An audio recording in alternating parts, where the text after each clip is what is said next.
Aloha and welcome to Native Stories. Native Stories exists to share the voices of those connected to the land. Aloha mai kākou, you're listening to Native Stories podcast. Mahalo for listening in. O wau o na nea lau ko'inoa no Papakolea Oahu mai au, no Aoma Kaimuki. I am Nanea Lo from Papakolea Oahu, now living in Kaimuki. Today we have Kerry Ilima Long, the media and communications contact for Na Leo KakoʻO here at Puʻuhonua. Velina mai ʻIlima. Velina mai. So this is another episode of what I call the Mauna series, where we're here live on Mokuʻokeawe or Hawaii Island at Puʻuhonua o Puʻuhuluhulu, holding space in solidarity with the kia'i and protectors of Maunakea, a sacred mountain in the peaceful protest against the 30-meter telescope that has been granted access to be built. Maunakea is also the largest mountain in the world. So I'm going to give the mic to Ilima so she can introduce herself a little bit.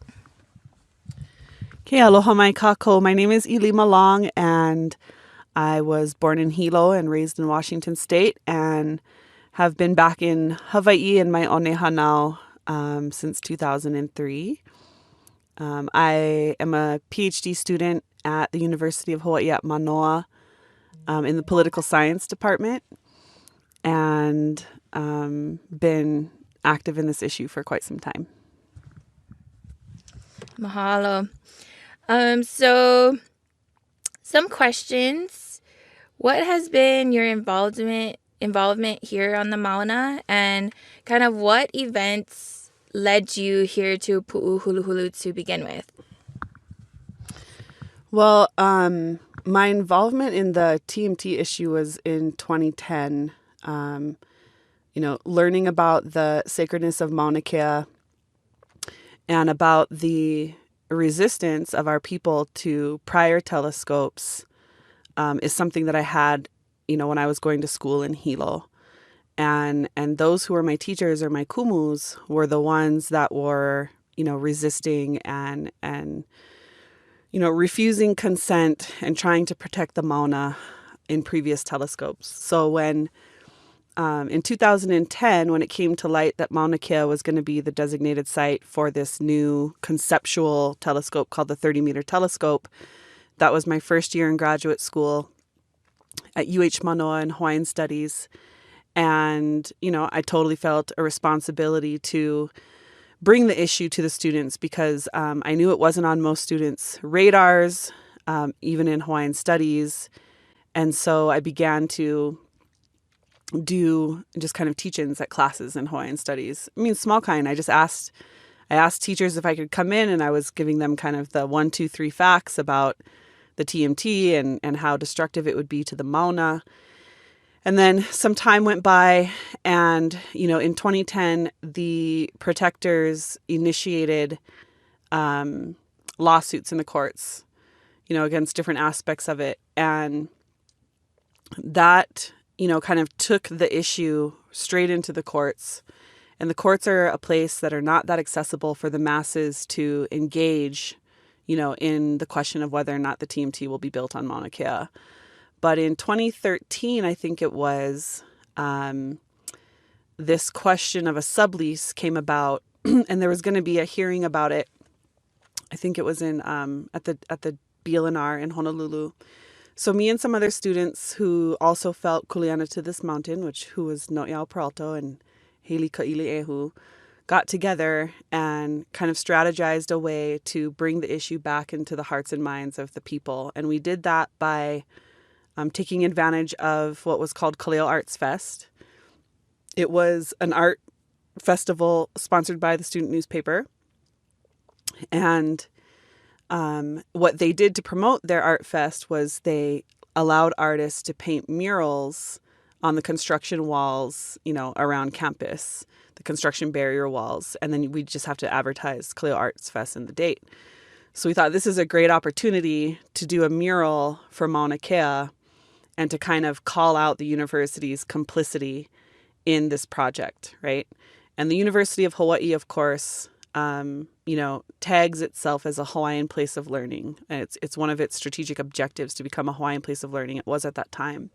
So we thought, what a contradiction. And if there's something that really, can get to people and get them activated, it's to make clear these kinds of contradictions. So we did that. We submitted for this, depiction of Maunakea and this beautiful thing. And we put out a flyer. We called in the community and students to come help paint it, so that they would feel invested in it. And Haley, of course, is a muralist. So she, designed the whole thing and kind of led the art piece.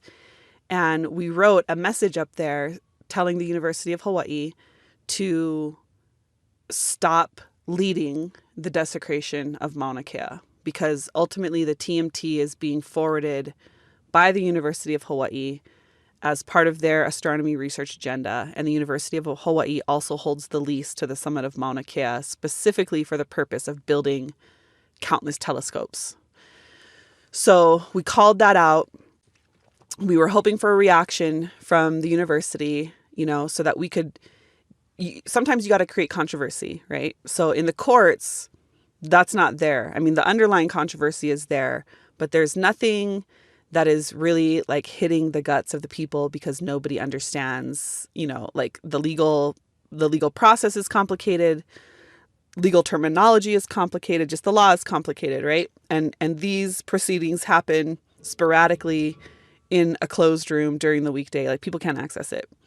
So we needed to create some controversy on campus, and the university did not react before the student newspaper reacted itself. And they painted over that whole section of our mural. And, the irony is that the name of the student newspaper is Ka'aleo Hawaii, right? The voice of Hawaii, using Hawaiian language. It could also be translated, if you wanted to, as the Hawaiian voice. And lo and behold, the Hawaiian voice was being censored by the student newspaper. So that actually worked out perfectly. And, we called a mass rally because the student newspaper was silencing the voice of Hawaiians on campus, which is a place where we are supposed to be able to challenge ideas and put forward our own. So 200 students came and faculty, and we had a big rally, and we had a bunch of student groups who stood in solidarity with Hawaiians.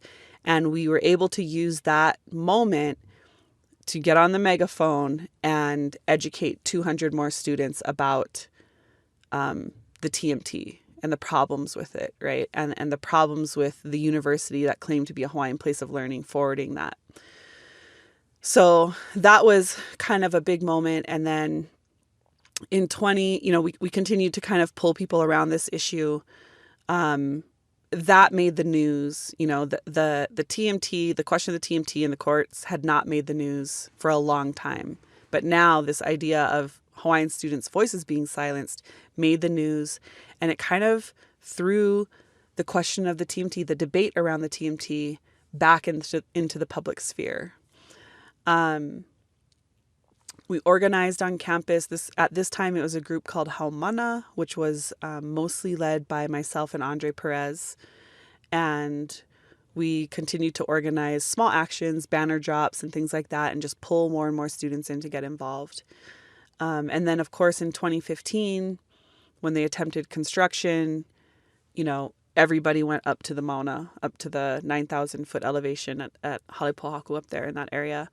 And we went up there. We participated in the blockades. The June 24th blockade was a big day. We were there. That's when I went up there. It was on June 24th. And that, of course, sparked sort of like a long-term moratorium and or a short-term moratorium, but enough to where the government had to acknowledge that they were not going through the proper processes, and then, that they had to see through this contested case hearing. From 2015 until now, I've just been continuing to help organize students, train them about how to approach creating actions on campus, how to confront the university, how to confront President Lasner, small media trainings. Also been involved with Huli, who you might, interview on another podcast. And Huli is a group of us who have done nonviolent direct action trainings, like in the community in preparation for this. So basically, what led me here was just all of that. And, when we heard that Governor Ige was going to close the road on July 15th, and construction was to begin, I was part of a larger conversation of what are we going to do. And we got up here and, rolled up on the night of July 12th, stayed overnight, and established the Puʻuhonua the next day.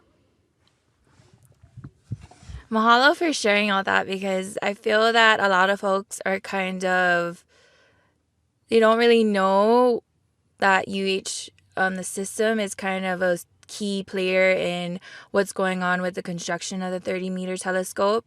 And I feel that you sharing all of that kind of gives a very comprehensive view of really this has been happening for a long time. So how did you get involved with Nā Leo KakoʻO here? And how did the media team emerge, and kind of what has been the primary function of it?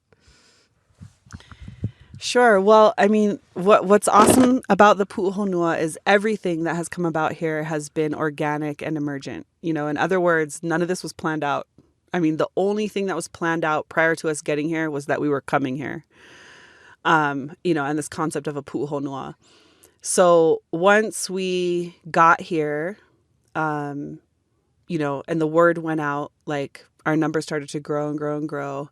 And some of our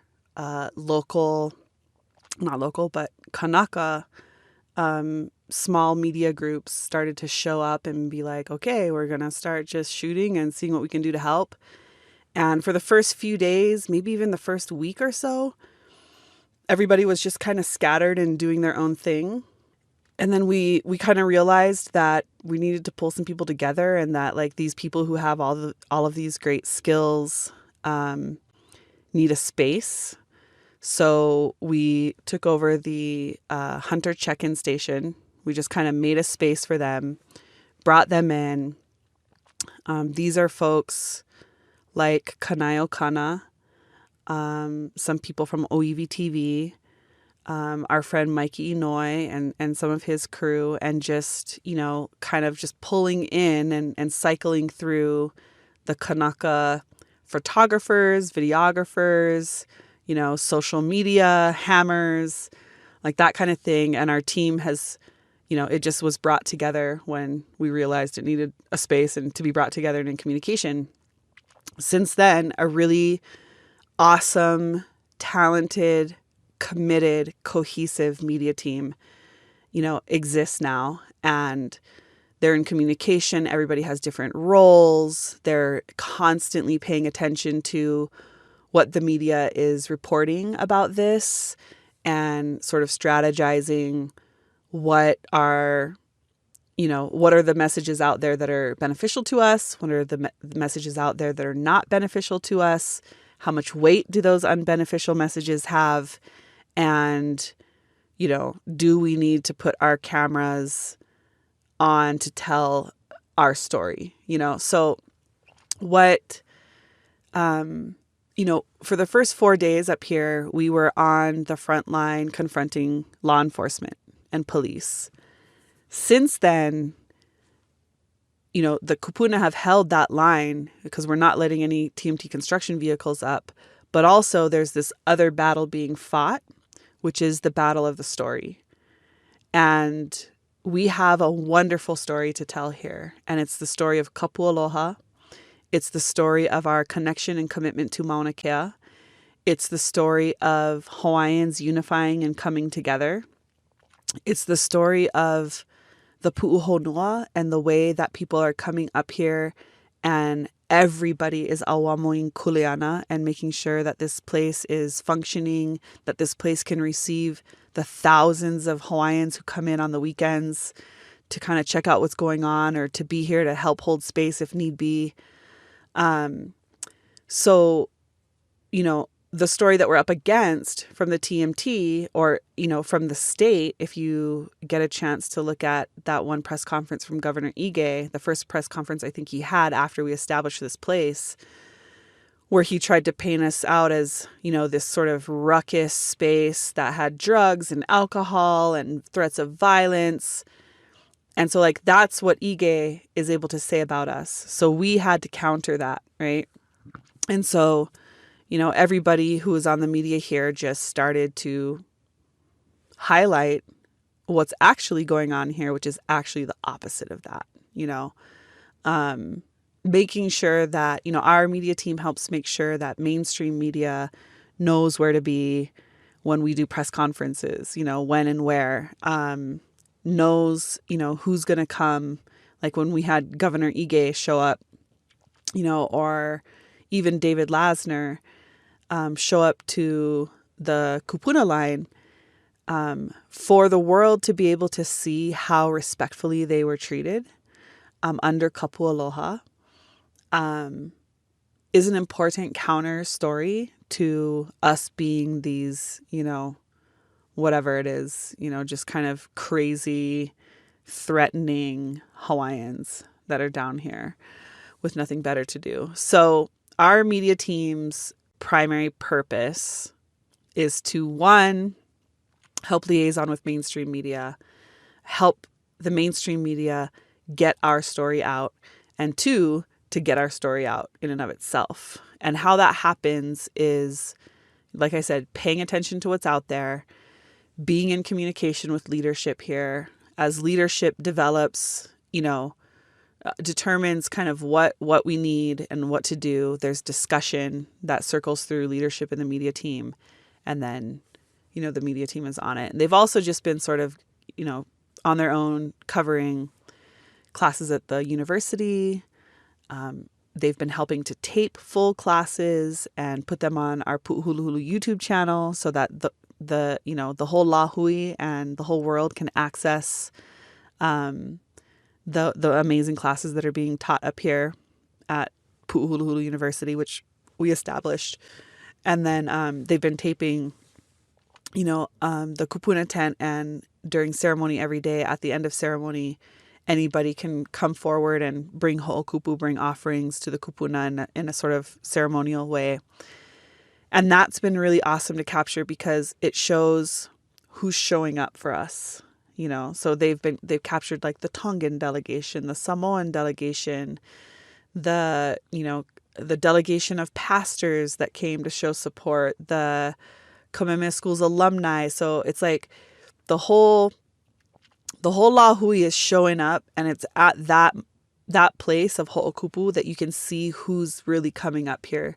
And these are people that have not necessarily shown support before, or who have not taken any positions on things before, or who, we may have been in confrontation with before, had tensions with before, So they do a lot. They're busy from morning until night. And they're wonderful. Yeah, they are wonderful. I see them all over the place trying to capture everything. How many folks are on the media team? Has it grown or shrunk, or can you tell me about that? Sure. I don't know how many people are on the media team right now, but it grows and shrinks every day because everybody kind of rotates out and then comes in, when they can. And everybody on our media team, has other jobs and regular lives. And so, like everybody else here, they've been up here sort of at the expense of their regular lives and regular jobs. And just because they are committed to, getting the truth out. And so some days we have, up to 8 folks around. And this, like I said, this includes social media and photographers and stuff like that. And some days we have, 2 or 3. So it's always in flux. And how many different media outlets are there? I know, because in today's day and age, there's podcasts, there's YouTube, there's like 1,000 other social networks, and then there's, regular TV. So can you tell us what specific outlets that are stamped Pu'uhuluhulu certified or official? Yeah, we have Puʻuhonua Pu'uhuluhulu Facebook page. We have our Twitter and Instagram and a YouTube channel. And we have a website, pu'uhuluhulu.com. And those are the sort of vetted Pu'uhuluhulu platforms. Kanaio Kana is an amazing page to look at. They've been producing a lot of work. What is the name of the other one? The company is 4 Mile. It's Kaleo Oivi, I think. I'll look it up, but there's that one, and then Oivi TV. So, and then there's KakoʻO Haleakala, Tiare Lawrence. All of these, all of these groups have been working together, sharing each other's work, cross-posting. So social media is definitely our strength. It's totally, totally our strength. But our team does a really good job at fielding requests from national media, international media, local media, communicating with local media. So in terms of TV and things like that, written form, our media team is helping them to get our story out there. But our strength is definitely digital media and social media. Mahalo. So you mentioned about us having, or you all having, an international presence here. Can you let me know what kind of nations have came, and can you speak about that and how the process of kind of communicating with them has been? Well, actually, that's a little bit, the communication side has been a little bit outside of the kuleana of the media team. We just kind of find out that they're coming and we go and we cover them. But I mean, we've had, like I said, we've had Tongan, Samoan, 2 Samoan, I think, groups, Maori groups come. So there's this really awesome Pacific, solidarity thing that has come through this. We had a whole Filipino delegation come that I didn't see, but I heard was really awesome. If you just take a look across the street at the kupuna tent side, you'll see flags of Native nations. I've seen Muckleshoot over there and Puyallup. Those are both from Washington State. We've had folks from Standing Rock come over here and do ceremony and present themselves to the kupuna. And I'm honestly not even sure. There's probably plenty that I've missed. I know that this Friday a Fijian delegation is coming. So yeah, there's been lots of groups. There's been a lot of ground support from members of local organizations that are in solidarity with us, like Affirm Hawaii and Democratic Socialists of Honolulu. There's there's local solidarity, there's sort of Pacific solidarity, international solidarity, and it's because we know that we are on the right side. Everybody is taking a stand and saying enough, determining our relationship to the Mauna and determining what happens to the Mauna from those who have basically corporate or academic interests. Like the determination of what happens to this mountain needs to come from the people who descend from it, and that's Kanaka. And more and more people, I think, understand, especially in this moment in 2019, that is the direction we have to support and go in, because we make decisions for our land based off of principles of aloha aina, not off of, academic accolades or publishing, or, money potential, profit potential, things like that. So we're on the right side. So there's lots of solidarity. Speaking of solidarity, I know that a lot of folks who aren't able to be on the Mauna want to know, where do they send their letters of support or, that kind of stuff. Who do they specifically contact, or do they just go to the website? Yeah, there's a couple ways. So if you want to send something like an email, we have an email address. It's p.puuhuluhulu@gmail.com. If your organization wants to make a statement of support, supporting the kiaʻi and opposing the TMT, that is much appreciated and much wanted. And that can be created, posted on social media, tag us. It can be sent to our email address, and we'll be sure and post that as well. And then we also have a mailbox. So one day, one of the bradas, in the lahui, presented himself in ceremony for ho'okupu, and he was carrying a 5-gallon bucket that was cemented in with a mailbox post and a mailbox on top. And he was reinstituting the Hawaiian Kingdom postal system and gave the kupuna a mailbox with the Hai Hawaii on it. It's sitting up at their tent.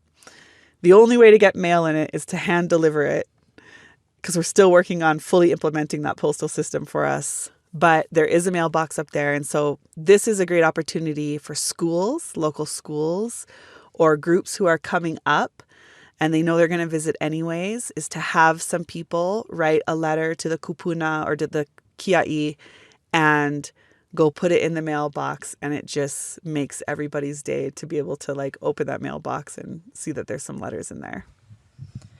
Mahalo for giving that kahea to all of the local schools, because I was thinking about that too, that, it'd be a great learning experience for our haumana across the Pae'aina o Hawaii to come and really witness what Pu'uhuluhulu has to offer, and the really educational experience that you all have been providing here.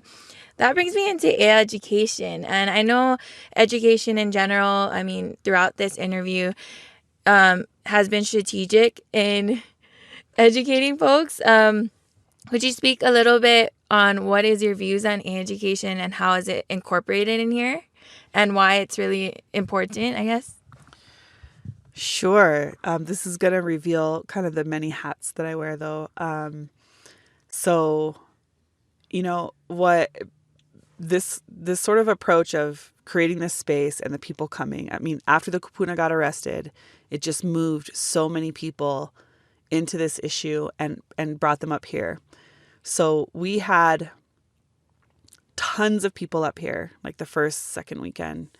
And I realized that we needed to give them something to do. And I work at Native Hawaiian Student Services, and what we do there is we create programming. And I knew that we needed programming, and I knew that we had all of the talent and resources, among the masses of people who are coming up here to do that. So this idea of creating teach-ins over here came to my mind, and I called a group of folks that I knew were reliable, Presley being one of them, Amuksang, and asked them to go find all of the kumuns that are out here, all of the people with ike out here, and see if they can get them to teach for an hour the next day. They started getting on that. I was thinking about it. I was like, we're going to call this Puʻuhuluhulu University. And the next day, I think we had 20 classes lined up. And we found a big open space on the lava field that just so happened to work for people, gathering. And we opened it up to the masses, and all of those classes were really, really full. So to your question, the importance of education, first of all, we are here because we are an educated people. We are, the fight for Maunakea right now, and this establishment of a Puʻuhonua, and this strong, strong stand that we've taken that the state doesn't know what to do about, is a result of us reclaiming our education over the past couple of generations, right? And what that means is reclaiming our language and struggling to institute Hawaiian language medium in the school system, or Hawaiian language medium education in our regular school systems. It's been struggling to create Hawaiian studies programs where we can dig into our own history and recover a history that was taken away from us, right? That our mind was there was an attempt to erase our minds by banning our language and shaming us out of our language, and beating our language out of us. They needed to do that so we couldn't access our history and our mo'olelo and our things that made us Hawaiian. So, establishing Hawaiian studies, revitalizing Hawaiian language, having spaces to study the chants and the mele, the proliferation of hula halal, which is another, institution of learning and knowledge for Hawaiians, cultural practices. So we're here because of a result of education, and education is something we have always, always valued.